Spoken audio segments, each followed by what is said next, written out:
Howdy and welcome to my channel. In this video I'll be reviewing the Hakko FX-951 solder station. In this video I will discuss the features and demonstrate the operation of the soldering station and of course take it apart for a look inside. Since I'm a hobbyist, I have no formal training or certification in soldering.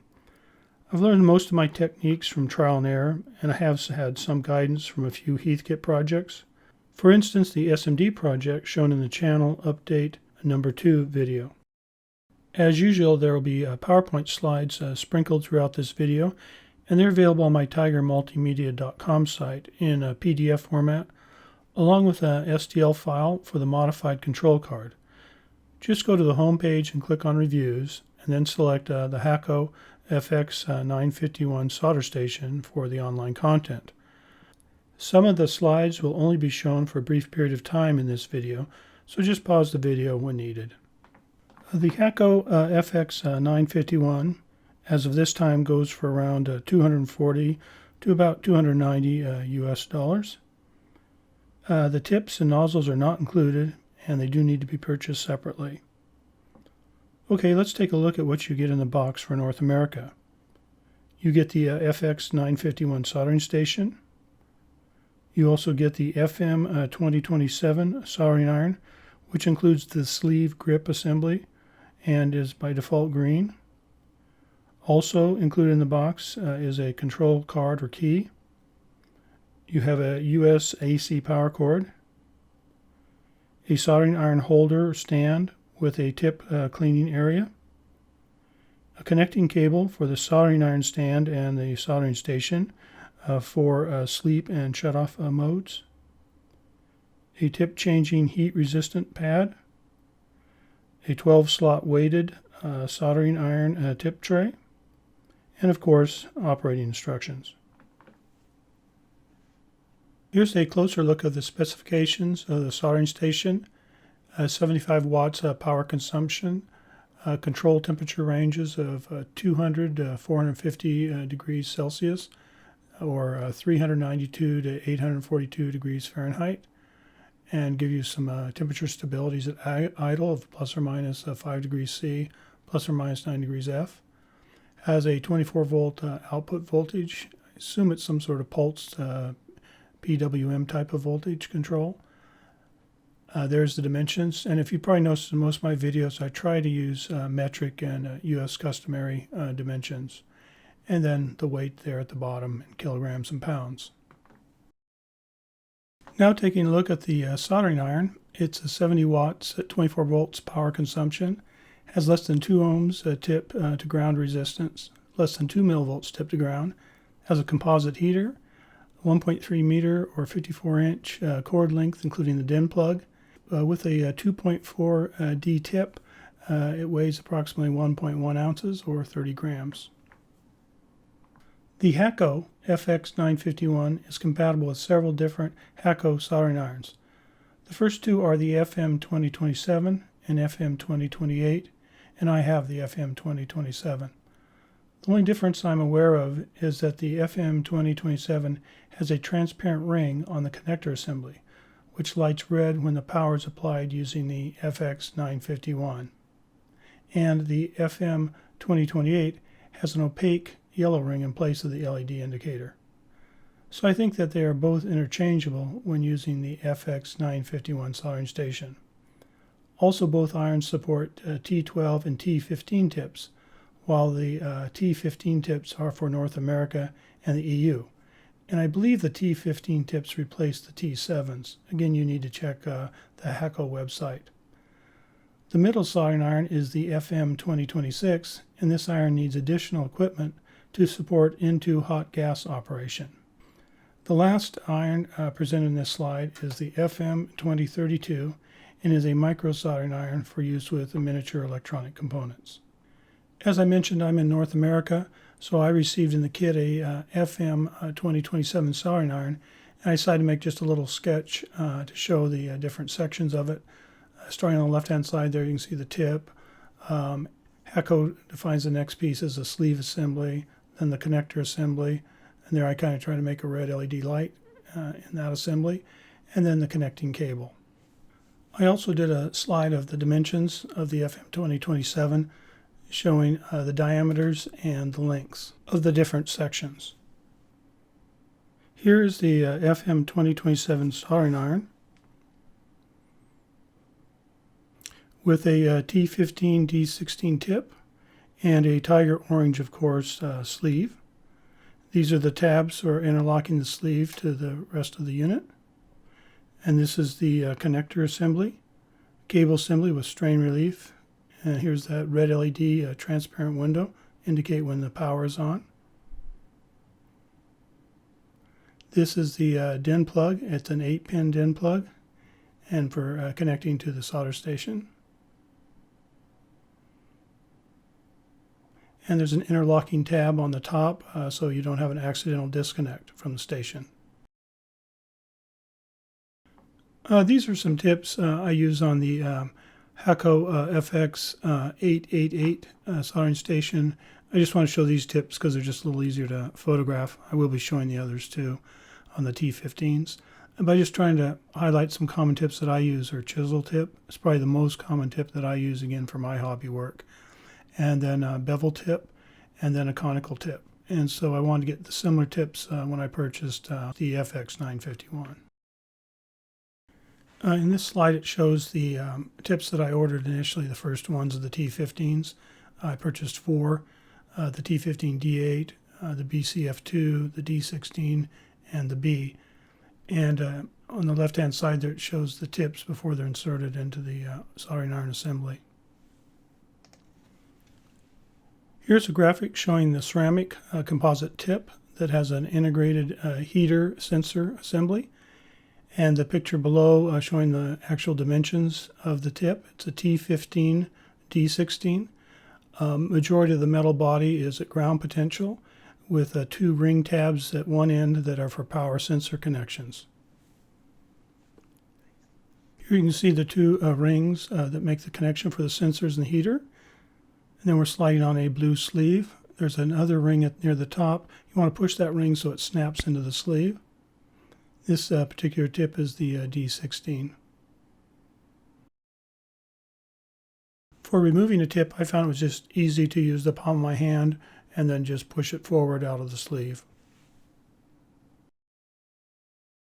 You can use the tip tray to either store individual tips or tips with the sleeves installed. Hakko offers 4 colored sleeves, and they're only approximately $5. I'm attracted to the tiger orange one, of course. And you can use them really pretty much any way that you'd like.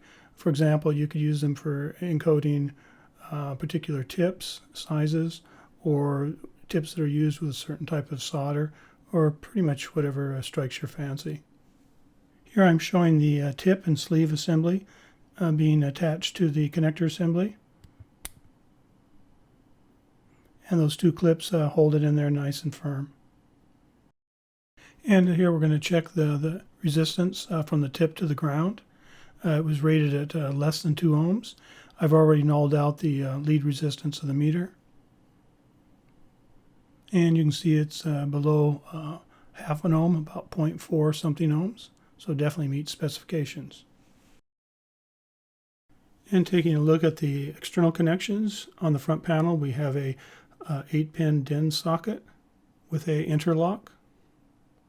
On the back we have the AC power input with ground, a fuse, and an external connection for the soldering stand. And as we can see, it is rated at 75 watts for the station.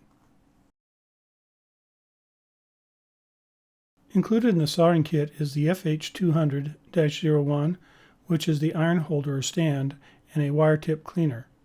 If desired, a matching yellow cleaning sponge is also available. When an iron is inserted into the holder, its weight trips a micro switch that is used for auto sleep and auto shutoff modes. Here is the 3.5mm socket for the interconnecting cable to support those modes. I removed the switch assembly from the soldering stand so you can get a look inside. In the upper section is the return spring. There is a micro switch that is shunted by a 4.7 k ohm resistor. The resistor is probably used to load the line when the switch is in the open position, and that would help with noise suppression. The connecting cable has 3 connections, a sleeve, ring, and tip, with the sleeve being connected to the ground bus bar in the soldering station. However, you can see that the 3.5 millimeter socket's sleeve lug is not connected to anything. The other 2 connections, ring and tip, go to the microswitch. If the connecting wire has a shield, then I guess that helps to have it grounded at one end. I did originally think that the stand was being grounded back to the station through the interconnecting cable, but that's not the case. By loosening 2 screws in the iron receptacle, you can vary the angle of the iron in the stand. I set mine to about 45 degrees.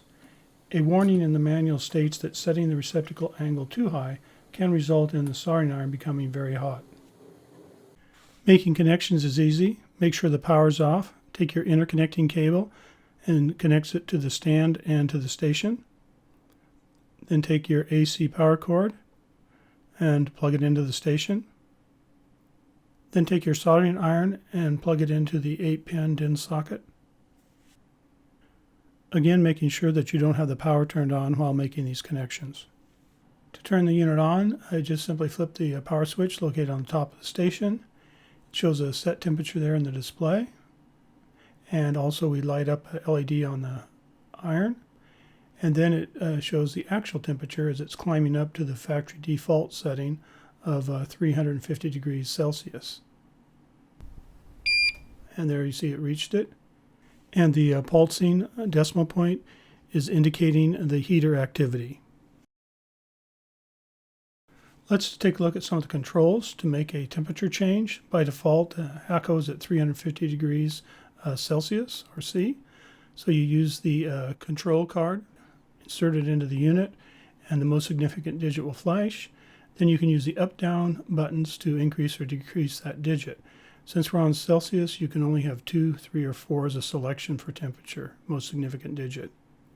Then press the asterisk or star key to move to the next digit. Use the up-down buttons. Here we're setting it to a 4.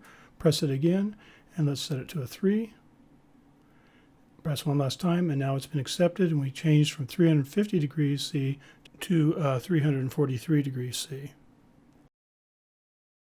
The control card wouldn't be a problem in a production environment, but I'm a hobbyist and I like to leave the key in, and it's really hard to get into the DIN connector if I did want to change it.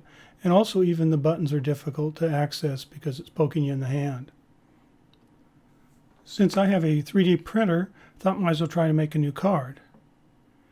And so here I've printed out a new control card and place it into the unit. And as you can see, the size makes it really easy to access everything, but one slight negative is it doesn't work. So you can see the most significant digit isn't flashing for changing the data. So I thought maybe I needed to make the slot maybe a millimeter longer. Maybe it wasn't breaking the infrared beam inside. Push it in, and of course, again, complete failure. Okay, so maybe the card I've made isn't opaque to the infrared wavelength. So print again. This time I'll try ABS black and put it in there, and success. And with its very low profile, it's easy to deal with the DIN connector or the input buttons. And this control card or key is available on my website as an STL file that you can download if you happen to have a 3D printer. Just make sure the filament you're using is opaque to the infrared. Let's check the thermal response of the system by starting with a cold solder tip and see how long it takes to get to 343 degrees C.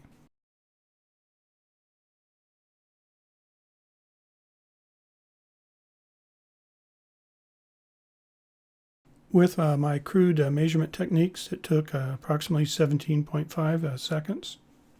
Okay, let's repeat the process to see how long it takes to go from the sleep temperature of 223 degrees to the set temperature of 343 degrees.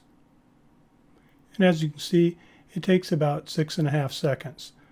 Again, this is just a real relative test because there are a lot of variables that come into play. There are 6 parameters that can be modified in the current firmware of the FX-951. To enter the parameters mode while turning on the soldering station, have both the up and down buttons depressed. Parameter 1 is for setting the display to either Celsius C or Fahrenheit F. You can cycle through these two choices by either pressing the up or the down buttons.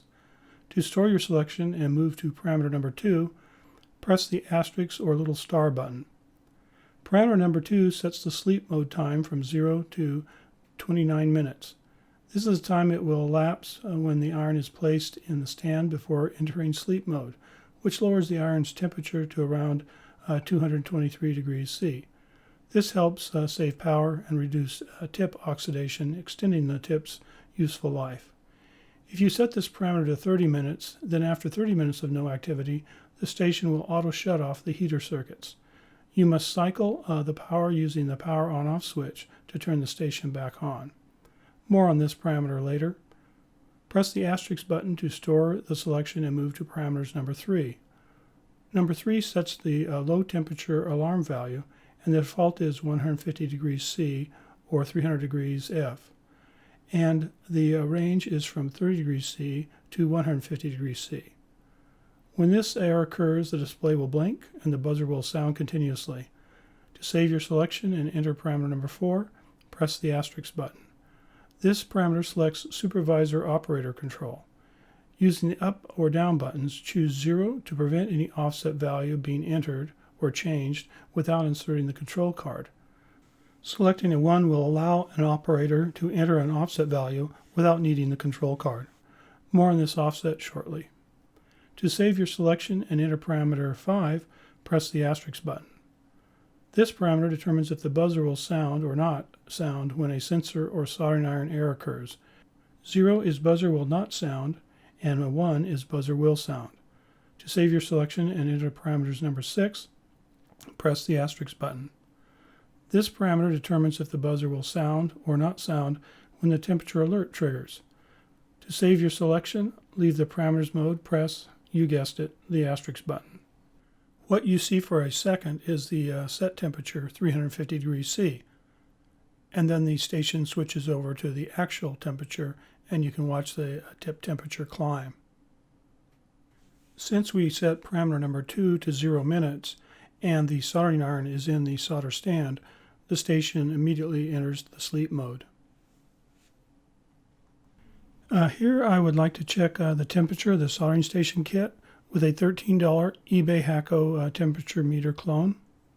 I am tinning and cleaning the soldering iron tip and then adding a little solder for good contact with the thermocouple. I wait until the flux burns off and then apply the tip to the meter's contacts.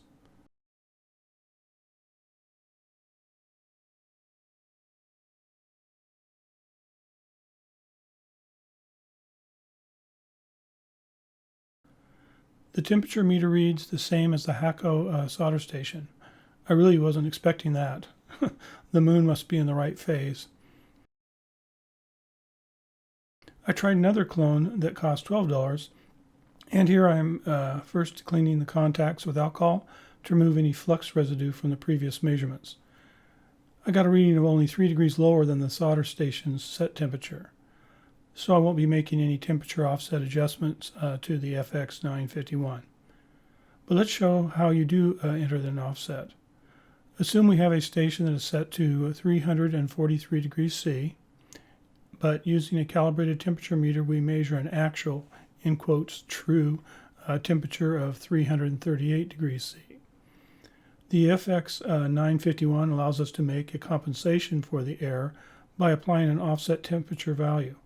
In this case, the actual tip temperature is lower than the set temperature, so we need to input a positive offset value of 5 degrees. With the control card inserted, press the hash or pound sign, and then using an asterisk and the up button, enter the positive 5 degree offset. Then save the offset value by pressing the asterisk. Also, at other times, you can press the hash button briefly, and the unit will display the saved offset. Okay, real world check. The Hakko FX-951 has a temperature stability rating of plus or minus 5 degrees C or plus or minus 9 degrees Fahrenheit, which to me is more important than the set temperature. The T15D24 soldering tip has a rating of plus or minus 15 degrees C without offset. Again, I think the important thing is to maintain good stability and the settings that work best for you, which of course results in a good solder connection. The Hakko FM2027 is a 24 volt 70 watt iron that accepts T15 soldering iron tips. I've removed the tip cartridge and separated the yellow sleeve assembly and then unscrewed the connector assembly to expose the internal wiring. This shows the wiring connecting to 3 contacts for the tip cartridge, and you might be able to see a blue 100 nanofarad capacitor, and it is connected across the red and black wires that connect to the tip.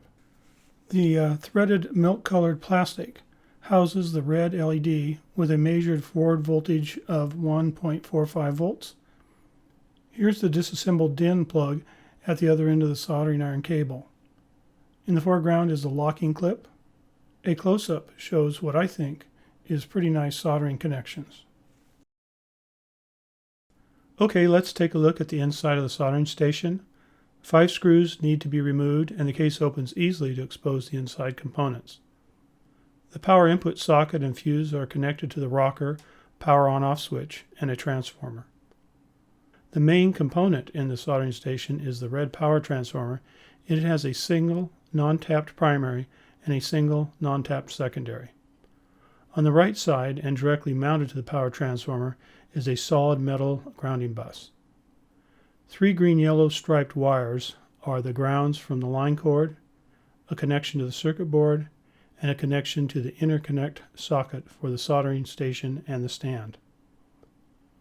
Here's another angle showing the component layout in the case.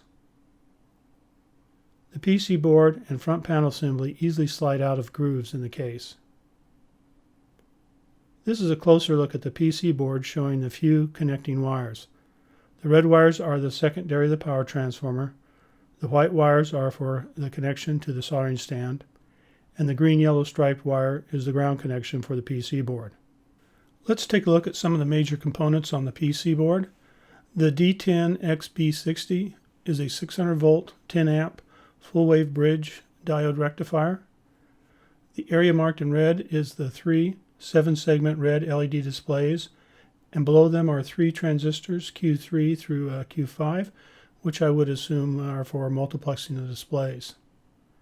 The R5F21127 is a microcontroller containing a processor core, memory, and programmable I/O. It includes a 16-bit R8C RISC with 16 KB of flash memory. This IC is the OP777, which is a precision, micro-powered, single supply operational amplifier. I would assume probably for signal conditioning of the temperature sensor located in the soldering iron tip. To the right of the OP777 is an LED and phototransistor pair for detecting the control card or key insertion from the front panel. Next we have the buzzer, which some owners have muted with a piece of tape.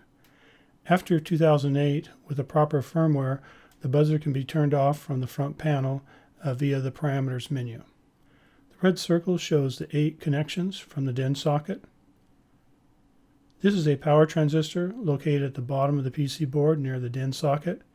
It is the 2SJ534, which is a P-channel MOSFET with very low DS on resistance, typically around maybe 50 milliohms. The DS maximum is 60 volts with an ID maximum current of 18 amps. I assume this is the heater control transistor, and you can see a small value, probably current sense resistor to the left. The other large transistor on the PC board is a 2SC4549, which is an NPN power transistor with a VCE of 60 volts and an IC of 5 amps. I believe this IC is a 393. I'm using the LM393 datasheet, and this is dual independent precision voltage comparators. The 5 case screws screw directly into the plastic housing. There are no metal inserts, but again, I think you wouldn't be opening this very often, so it's probably fine. Here is a non-scaled graphic I made showing the parts we just covered, and including as promised the wire color coding for the DIN plugs and socket. Since we are talking about a soldering station kit, I wanted to mention a little about soldering. Again, I'm no expert, and this is not a video on soldering techniques. I use mostly Kester 44 rosin core, lead solder, and have been using a 6040 for many years. I do have lead-free solder and eutectic solder, but today I'm staying with this type of solder. I don't always follow these guidelines, but here are a few. You want the proper solder and soldering tip, the right tip temperature, a clean surface, good wetting action, and remembering that solder follows the heat source. Here I'll be doing some soldering on a Velman single-sided PC board. It's a microphone kit, number K1803. I am using a T15D16 tip with a set temperature of 343 degrees C, which is 650 degrees Fahrenheit. Soldering seemed to go pretty well, but I got better results raising the tip temperature to 350 degrees C. Here is the completed kit.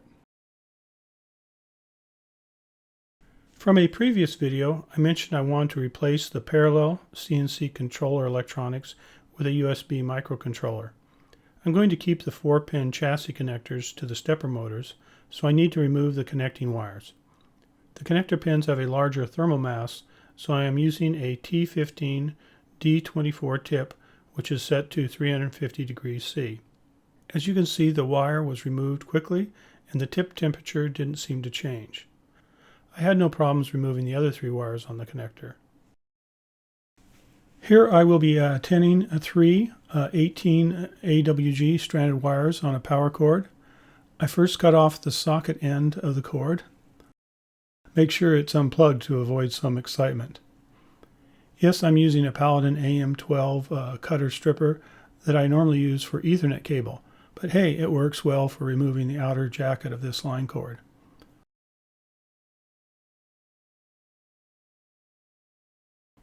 Next, I add a short length of heat shrink tubing, which I'll use to dress the end of the cable. After removing the insulation from the ends of the wires and using a T15D24 tip, I tin each wire. Remember, the solder follows the heat source, so I start near the insulation and move away towards the end of the cable, and this helps reduce the chance of melting the insulation. Also, you can see the solder is applied from one side while the iron tip is on the other side of the bare wire. If you make the tinned length slightly longer than needed, you can easily clip off the end for a good finished result. I then slide the heat shrink back up the cord so that about a ½ inch to about 1.3 centimeters covers the 3 individual wires. Then, using my favorite heat gun, I shrink the sleeve. I am using an Unger 6966C heat gun that I've had for about 30 years, and it's one of my very best tools. I've used it to dress cabling and for audio car installations for family and friends, and it performs very, very well. Only negative is that it's quite pricey, but with 30 years of service, I'm very happy with it. After an hour of use, the grip or sleeve assembly is only slightly warm to the touch. You can see the tip showing the ceramic heater assembly as the hot spot in this FLIR C2 photograph. I hope in the next few months to learn how to do SMD soldering, and I'm fairly sure for my hobbyist work the FX-951 will work out well. In the future, I will do a video just on SMD work using some of the new tools I've recently acquired, and that will include the FX-951. Okay, on to the pros and cons. On the pro side, the soldering kit has good construction, quality components, nice high quality capacitors inside. Sleep and auto shutoff modes, more on that on the con side. Very light and ergonomical soldering iron. Really enjoyed that. Feels very good in my hand. Doesn't get overly hot. The 70-watt soldering iron seems to have really good thermal recovery and thermal response. And I started out using like 25-watt soldering iron, so this is a lot more horsepower. Additional soldering irons are available, as we mentioned. And there's a large selection of the soldering iron tips, approximately 85 when I check their site. It seems to meet specifications. Again, I don't have super quality or high accuracy instruments for measuring the temperature and everything, but really don't see any problems with it. A nice set of accessories plus replacement parts available. And it is also ESD safe, electrostatic discharge safe. On the con side, I really had a hard time finding things. I do think there's a problem with the sleep or auto shut-off modes, because you seem to be able to set one or the other, but not both. And in my applications, I'd really like to have both. So if you set the auto shut-off by setting that parameter number 2 to 30 minutes, then it doesn't go into a sleep mode during that period of time. So I think it's very wasteful. And if you do enable the sleep mode, then it won't enter into the auto shut-off mode. And I'm getting old and forgetful, so one positive is I like to have the iron turn itself off after, the 30 minutes of non-use. So you can't seem to have both of those, and I don't know why they couldn't modify that in firmware. I'm not sure if there's something there that why they can't do it. Also, I'm not real happy with the incomplete instruction manual. In the manual, it says you can go online. They give you a URL where you can get more detailed information on, say, for example, setting the parameters. The manual I have is 2012.6, and there is online an old manual, 2008.6, which has that material in it. And, it's an extra page or two. And I don't know why people are scrimping when you're paying several $100s, and then, you're getting sort of a reduced manual. So wasn't really happy with that. Then there's a whole bunch of other things, but really it depends on your applications. For example, a lot of people I know weren't happy with the control card, but again, as we said, in a production environment, that's a positive. And of course, I used a 3D printed control card to take care of that. Also, there was, you might have complaints with the buzzer, but again, in a production environment, and now with the newer firmware, you can control that more. And another concern might be that it doesn't come with a tip. But when you think that they have like 85 different tips, and again, the people they're gearing this for, they're going to want to make their own selections. And of course, what tip would they want to give you? How would they know what you want to do with it? So I don't see it really as a problem not having tips. So overall, looking at the pros and cons, I really like this soldering iron. I think it's definitely well priced. It's feature rich, seems to perform very well, at least on the tests that I've run.